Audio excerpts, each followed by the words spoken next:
జగన్కి సంబంధించినంత వరకు పవన్ కళ్యాణ్ అంటే 3 పెళ్ళిళ్ళు 2 విడాకులు. అతని దృష్టిలో 4 పెళ్ళిళ్ళు అంటాడు. మరి ఆ 4వ పెళ్ళం ఎవరో తెలియదు, జగన్ ఏమో నాకు తెలియదు. మరి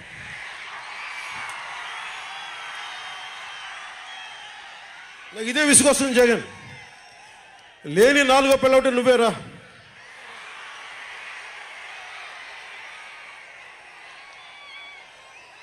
నేను ఎప్పుడైనా సరే భారతి గారికి కూడా చెప్తున్నాను, మేడం భారతి గారు, మీరు ఊహించుకోండి, మేము ఎప్పుడన్నా సరే మిమ్మల్ని చాలా గౌరవంగా భారతి గారు, మేడం భారతి గారు అంటాం.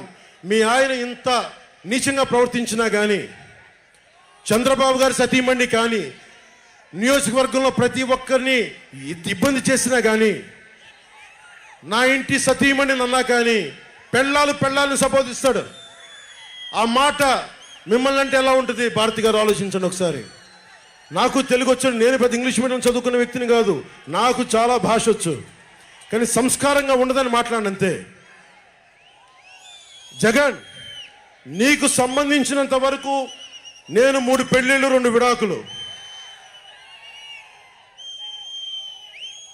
పవన్ కళ్యాణ్ అంటే జగన్ చెప్తున్నా విను. పవన్ కళ్యాణ్ అంటే ఆంధ్రప్రదేశ్ ప్రజల భవిష్యత్తు. పవన్ కళ్యాణ్ అంటే ఈ దేశపు యువత కాలంలో.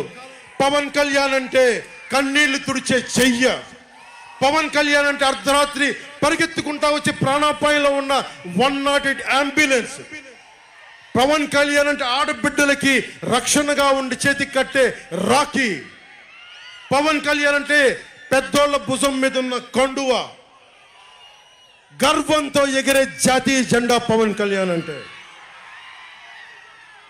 పవన్ కళ్యాణ్ అంటే నిన్ను నట్టేటను ముంచే తుఫాన్. గుర్తుపెట్టుకో, నిన్ను అధాపాతాళానికి తొక్కే వామనుడి పాదం పవన్ కళ్యాణ్ అంటే. గుర్తుపెట్టుకో. ఇందాక చెప్పాను కదా, ఒక్కడి one man's courage makes a majority అని. ఒక అర్ధరాత్రి కికారణ్యంలో